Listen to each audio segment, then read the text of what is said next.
we met, I could tell by your smile you hadn't been with a good girl like me in a while. Yeah. Hi friends, எல்லாரும் எப்படி இருக்கீங்க? உங்களை பார்த்ததுல எனக்கு ரொம்ப சந்தோஷம். இன்னைக்கும் நிறைய புது ஃப்ரெண்ட்ஸ் நம்ம சேனல்ல ஜாயின் பண்ணிருக்கீங்க. எல்லாருக்குமே ரொம்ப நன்றி. புதுசா நம்ம சேனலை பார்க்கறவங்களா இருந்தா Subscribe பண்ணி வெச்சுக்கோங்க. கூடவே இருக்கிற பெல் ஐகானை பிரஸ் பண்ணி வெச்சுக்கோங்க. இன்னைக்கு நம்ம கிச்சன்ல என்ன பார்க்க போறோம்னா முருங்கைக்கீரை பொரியல். முருங்கைக்கீரை பொரியல் யூசுவலா எல்லாருக்குமே தெரியும். இது வந்து முட்டை சேர்த்து பண்ற முருங்கைக்கீரை பொரியல். ஹீமோகுளோபின் ரொம்ப கம்மியா இருக்கு அப்படின்னு சொல்லுவாங்க பாத்தீங்களா. அவங்களுக்குலாம் வந்து இந்த முருங்கைக்கீரையில முட்டையோட சேர்த்து பொரியல் பண்ணி நீங்க அடிக்கடி கொடுக்க ரொம்ப ஈஸியா ஹீமோகுளோபின் அதிகமாகும். நல்ல அந்த ரத்த சோகம்லாம் சரியா போயிடும். ரொம்ப நல்லா இருப்பாங்க, ஹெல்த்தியா இருக்கும். இதுதான் இன்னைக்கு எப்படி பண்றது அப்படிங்கறத பார்க்க போறோம். ரொம்பவும் ஈஸி. இதுக்கு நான் வந்து முருங்கைக்கீரை எடுத்து நல்லா ஆஞ்சிட்டு நல்லா வாஷ் பண்ணி எடுத்து வச்சிருக்கேன். வானல்ல கொஞ்சமா எண்ணெய் ஊத்திக்கலாம். உங்களுக்கு விருப்பமான எண்ணெயை நீங்க ஊத்திக்கலாம். எண்ணெய் சூடாயிருச்சு. ஒரு ஸ்பூன் கடுகு உளுந்தம்பருப்பு போட்டுக்கலாம்.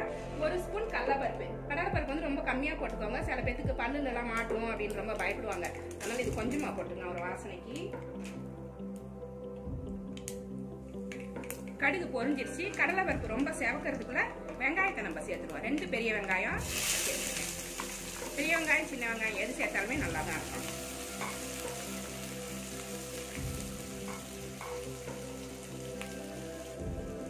மூணு காஞ்ச மிளகாய் எடுத்திருக்கேன். பச்சை மிளகாய் போட்டீங்கன்னா கீரை எது மிளகாய் எதுன்னே தெரியாது. சின்ன குழந்தைங்களுக்கு எடுத்து சாப்பிட தெரியாது. இதுனா ரெட் கலரா தெரியும் இல்லைங்களா. அதனால ஒரு 3 காஞ்ச மிளகாய் காரத்துக்கு ஏற்ற மாதிரி நீங்க போட்டுக்கோங்க. இதையும் சேர்த்தே நம்ம வதக்கிடலாம்.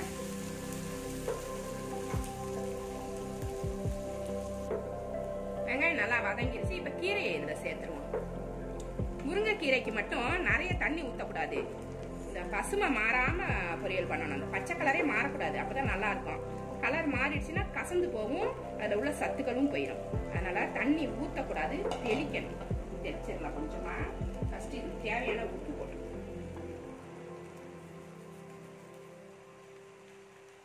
அளவா போட்டுக்கோங்க. தண்ணி ஊத்துனீங்கன்னா கலர் மாறிடும். திக்கு கிரீனா ஆயிடும். கீரை கசந்து போகும். 2 கை தண்ணி தான் இப்ப நான் தெளிச்சிருக்கேன். அப்படியே மூடி வச்சிடலாம். இதுவே போதும். அதுக்கு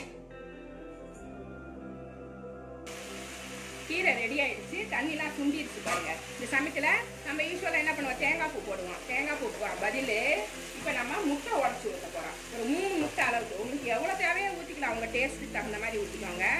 நான் இன்னைக்கு வந்து இந்த கீரைக்கு 3 முட்டை கரெக்டா இருக்கும். சிம்ல வச்சுட்டு ஊத்திக்கலாம்.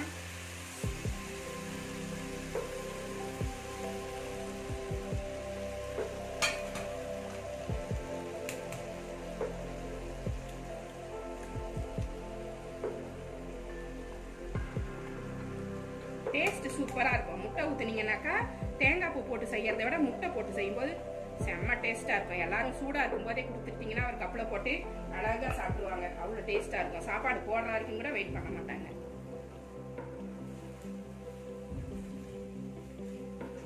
சுட சுட சாப்பிடணும். இது அவ்வளவு டேஸ்டா இருக்கும். இது அப்படியே ஃப்ரை பண்ண வேண்டியதா.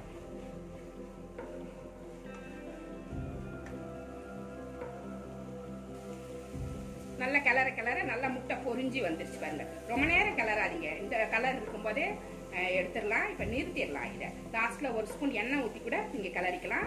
ட்ரை ஆகாம இருக்கும். நான் ஏற்கனவே கொஞ்சம் அதிகமாவே எண்ணெயை ஊத்திட்டேன். அதனால இப்ப நான் லாஸ்ட்ல ஊத்தல. இப்ப ரெடி ஆயிடுச்சு பாருங்க. சூப்பரா இருக்கு. இது ஒரு பிளேட்ல எடுத்து வச்சிருவோம். ஸ்டவ் நிறுத்திடலாம்.